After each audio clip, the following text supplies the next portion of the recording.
Welcome to Long Game, where we sit down with some of the most prolific athletes in pro sports to talk about legacy. My dad told me that I was going to be bigger, stronger, I'm going to hit more home runs than him. I didn't believe it. You were just all gas, no brakes. It's just expectation and standard. My dad was like, sports ain't the thing, son. You're just wasting your time. What do you want your legacy to be? If I'm just known as a fighter, I'll fail. And not just legacy under the bright lights, but in all aspects of their life, family, and business. Behind the bright lights, fighters are suffering. Basketball is not my pinnacle.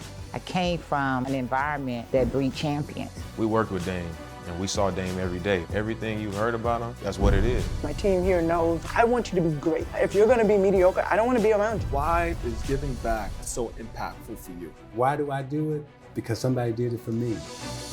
We'll uncover how these athletes continue to make a lasting impact. This is Long Game.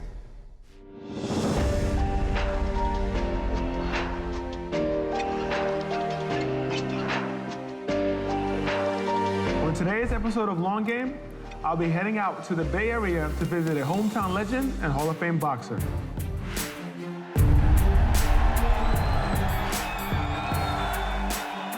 Andre grew up in Hayward, California, where he was inspired by his father, who just so happened to be an undefeated professional boxer. Frank Ward passed away during Andre's teenage years, which led to Andre's godfather not only stepping into his life as a father figure, but also as a mentor and trainer, which has led to Andre becoming the world champion boxer he is today. First, I want to thank you for having us in your beautiful home. It's kind of intimidating seeing all those boxing belts coming in here, but thanks for having us in the Long Game, and UBS really appreciate that. We might as well jump in and start from the beginning. Let's talk about how you got into boxing, and not only that, but how did that shape who you are as a man today? I mean, I started because of my dad. You know, my dad, Frank Ward, he raised me as a single father, and my first love was actually baseball. You know, I was a pitcher and a shortstop. I didn't know anything about boxing. I wasn't really a boxing fan. But I was always competitive, and I was a rough kid. Like, I'd do anything to win. And my dad just started telling me stories about his career one day, like, yeah, man, my dad grew up across the bay, in the South Bay, San Bruno, California, and he fought at his high school, and he's telling me all these stories. I'm like, wait, you boxed? He's like, yeah, man, I boxed. I was 15-0 as a heavyweight. So my dad was everything to me. So I was just stuck and mesmerized from that point on. Quickly forgot about baseball. I was like, I want to do this. My dad's like, whoa, you gotta, like, this is serious. Like, my dad's a very loving person, caring person, but he's no nonsense. It's like, we ain't finna jump into this, and then you quit, and then I don't know if you cut out for this. So we ended up talking. I pestered him enough where he took me to the gym, and that's where my love of boxing began to grow. My first year was rough, as to be expected. It didn't start out very well. In fact, my dad didn't think I had it. And then we ended up meeting, Virgil Hunter, who ended up becoming my godfather and my coach at the gym. And I'm thankful for him, because if it was left up to my dad alone, I probably would have walked out of the gym and never returned. Virg said, give him time. He'll get it. And then I just started to kind of break even with my sparring partners, and I started to kind of do better. And then we were off to the races from there. You talk about not having the thought process where it's, and I've heard you say this many times, like, I'm not trying to be famous. I want to be great. Yeah. Well, we're sitting here with someone who's famous. Yeah. So how did you come to that mindset of, I'm looking to be great and I can leave the famous stuff for the people that are famous, I guess? When I got into the sport, like, I wasn't trying to be famous. In fact, to this day, like, when people recognize me, it's still a little like, hey, how you doing? Is there something wrong with being famous? No, it's nothing wrong with it. I don't think there's anything wrong with it if you manage the platform and what you have the right way. I'm just saying it's not in my nature, number one. Right. Number two, when I got into the game and I saw what majority of media members and fans were used to seeing, especially from African-American fighters, I went the opposite direction. I made a conscious decision to not be that. It wasn't my nature. It's easy for me to turn up. I can do that, don't get me wrong. Like, I know how to, I can put a tweet out right now, I know how to manipulate the internet. I could say something crazy about my opponent and get all kind of likes, retweets, and attention, and YouTubers picking it up. That's easy. And I don't knock Floyd Mayweather for how he did his thing. I love Floyd and I appreciate Floyd. He's given me so much in terms of how he approached the sport in that gym, his dedication, and in the ring. I took so much from him. But I didn't want to be the next Floyd. Right. I wanted to be the first Andre Ward. Love that. I love that. And where did you, like, did your father, like before he passed, did he play a big role in shaping the man that you are? I mean, my dad's life is still speaking through me today, man. And he's been gone, it'll be 20 years this August. My dad taught me what it meant to be a man. If I use some slang or something like that, man, don't say it like that, say it like this. He was a man's man. He gave me my foundation of my faith. He gave me my work ethic. And to your point, he taught me how to navigate, man, and how to be a professional, even when I didn't know what those things meant. So he gave me all of that. And I often wonder, like, man, why is my dad so hard on me? Well, God knew he wasn't gonna be around, you know, and he had to get all of that in me before his time was up, and I'm thankful he did because that allowed me to be comfortable in any room that I was ever in. Let's talk about your godfather, Virgil. Not only your godfather, but your trainer. How has he added to your success? Man, he's been a godsend, you know.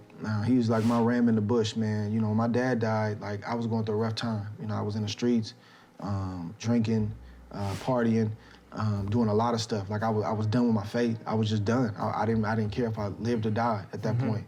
And because my father was like my mother and my father at that time. My mom was going through substance abuse issues. And she was fighting to get back in my life. But my dad was the one that was present. And he was there. And him, not only him, but my godmother, you know, his wife, Millicent. They stepped up when we didn't have anybody stepping up. And they said, look, they can come stay with us. Even before my dad passed, and my dad was struggling with substance abuse. My dad was a functional addict. You know, my mother was a full-blown addict. And that became too much at a certain point, and then we ended up losing the house and having to go a million verse. So they stepped up even before my dad passed. I don't know where I would be without that strong male figure in my life. The way that I'm wired, I needed that male figure to be there, to check me when I needed to be checked, to speak life into me. I don't know where I would be without that man. So I owe him a lot. And that's not even mentioning the training and the nurturing in the sport of boxing. It's a whole nother segment. And I remember, you know, the night before I retired, I know I'm getting a little bit ahead, but I called him the night before I retired. I said, man, I think that's it. And I didn't know what his reaction was gonna be because I hadn't told him up to that point. And I remember clear as day, he said, baby, we did it the right way. And he said, they never got a chance to see you bloody nose, knocked out, beat up. He said, we did it our way, and we were a success.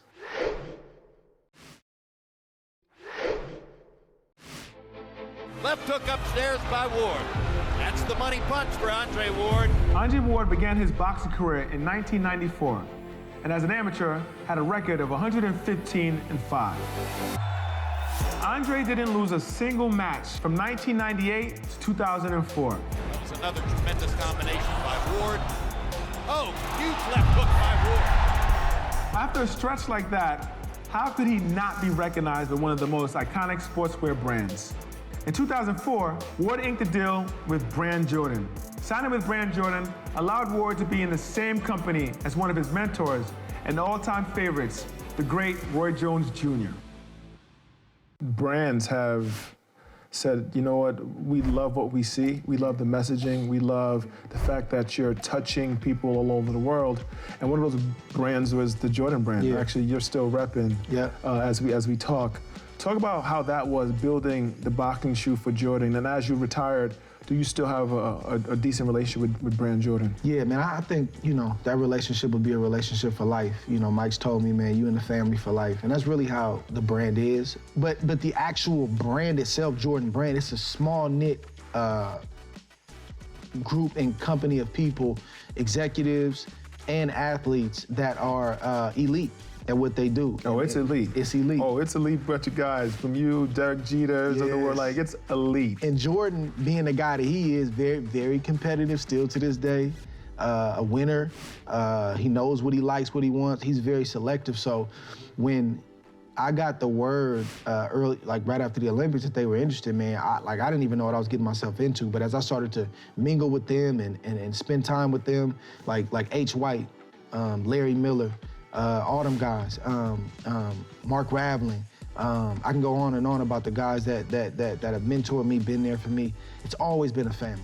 It's always been love. And you want to go out there and put on a rep for Jordan Brand because you know, like trying to compare myself to Mike, but we got the same mentality. We win at all costs. So I think he saw that in me, and I think that drew me to him. So you've always had this mentality, like eventually boxing's got to stop. So I see that with the Brand Jordan relationship that you have, which is still continuing today. But then also you started broadcasting while you were boxing. Yeah.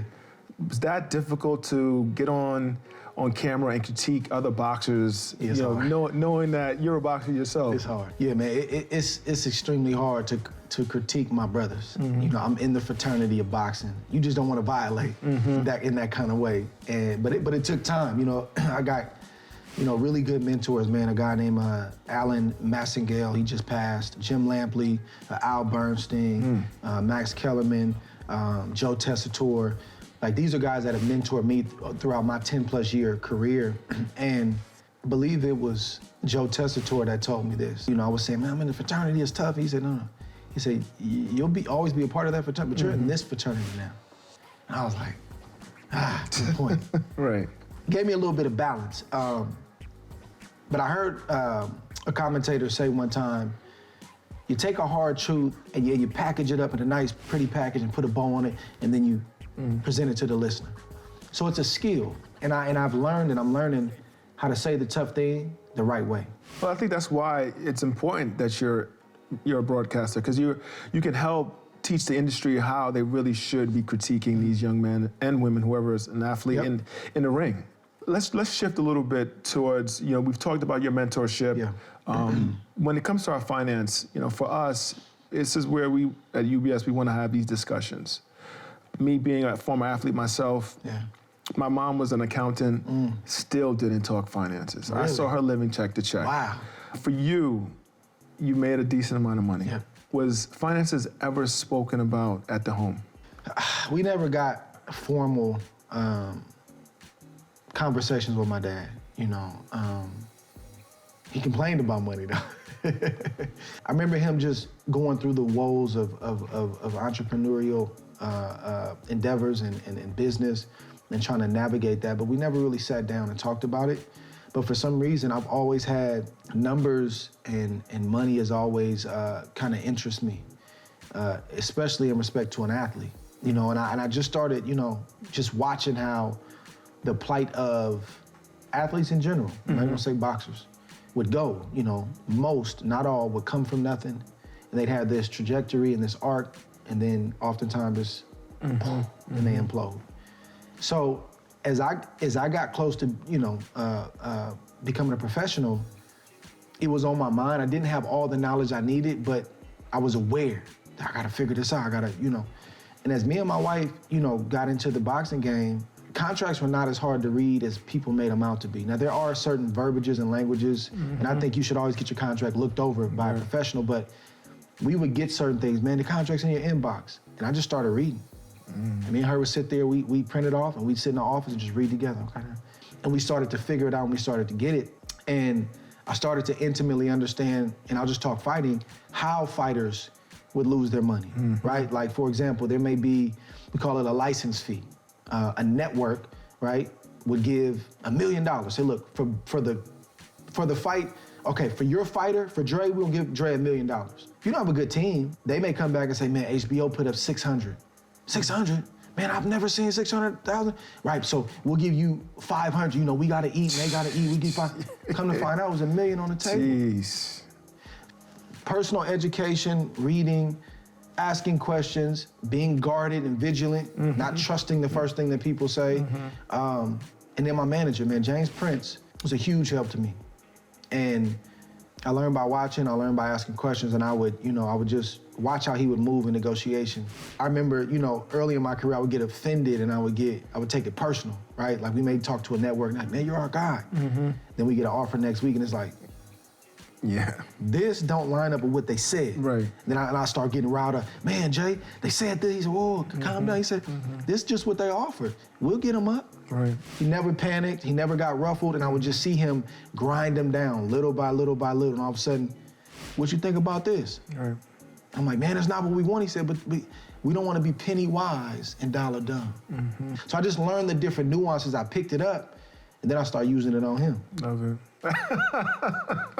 Now, negotiation and, the last 3-4 years of my career, it's fun now. Right. Andre Ward will be remembered as one of the few first ballot Hall of Fame boxers to retire with an undefeated professional record. As one of the greats who did it his way and on his terms. And it's another knockdown for Ward. But it wasn't until after his boxing career that Ward realized his true calling. Back in 2017, you got the Oakland Humanitarian Change Agent Award. Yeah.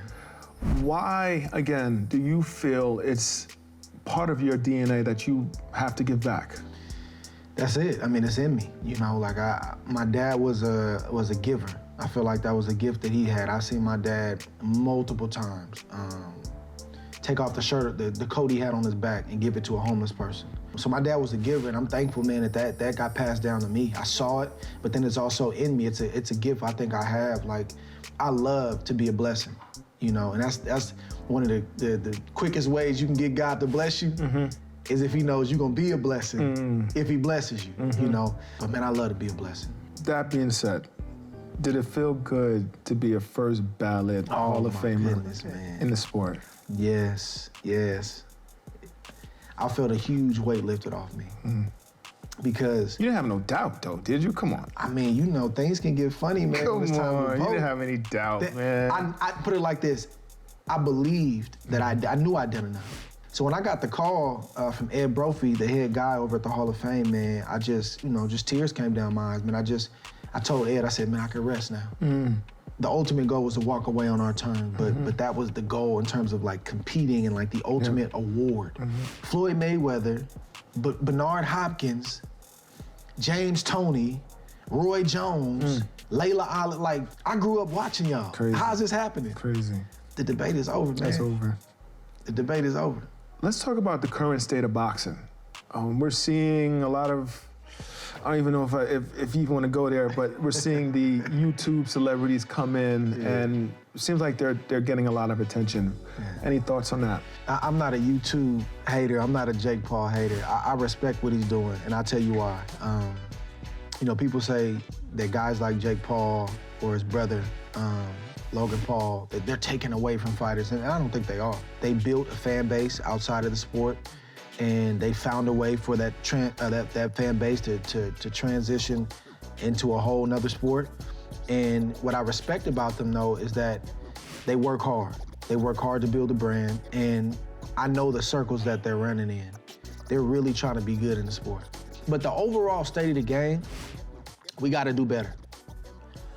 I'm not blinded by, the pay-per-view buys, the sold-out arenas, or the checks and the money that some of them, the top 1%, 2%, 3% are getting. My question is, for as long as boxing has been around, why don't we have more structure?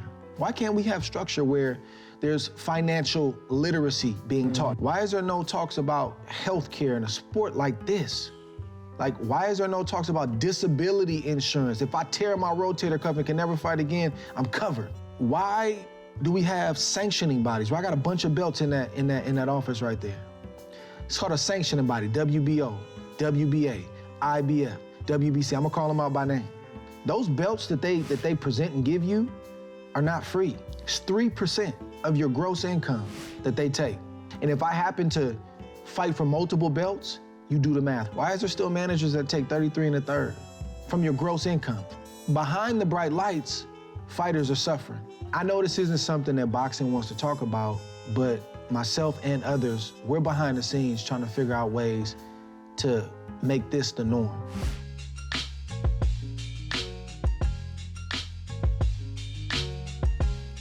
Andre, we asked our guests to bring us to a place that's special to them.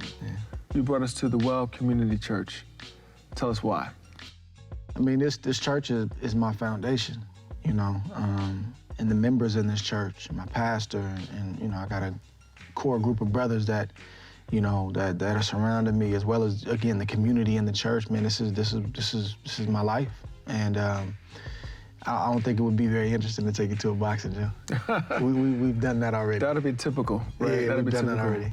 So, I mean, is this where, I guess I don't want to put words in your mouth, but you pour into people on a constant, daily basis. Is this where you get your strength? And I came into this building broken. You know, I came into this building searching. I came into this building angry. I came into this building trying to figure out life, and but I also had this career, and I was just starting my career, and actually I was still an amateur, and I was just getting ready to turn pro, and I was able to get built up, cleaned up, you know, get delivered, get strong, and I still come here to get fed on a weekly basis. But I've also, things have transitioned now where I'm not just being poured into, now I'm also doing some pouring into people, and that's what it's about. You know, you allow yourself to be poured into, but you should also be pouring into somebody. You should be getting mentored, and then you should be a mentor. We look at your career, you're a Hall of Famer, and that's boxing. But ultimately, when it's all said and done and your name is in those books, what do you want your legacy to be? Number one, more than a fighter. If I'm just known as a fighter, I fail, you know. Don't get me wrong, I love boxing, I'm thankful for it. I'm so grateful for what, you know, it's allowed me to do. I grew through the sport. I was broken in the sport, built back up. You know, I was able to, you know, make enough money to set my family up for life. But life is more than just that, man. You know, I want to be known as a God-fearing man who, you know, was very skillful about how he used his faith. I want to be considered a good husband and a good father and a mentor to many. You know, I want to take everything that God has given me, talents, gifts, ability, wisdom, and just always be willing to help and share wherever I can.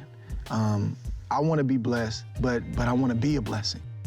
If I can keep that going, man, and that's what I can be remembered by, I think it's a job well done. Last question I'll ask you, what's next?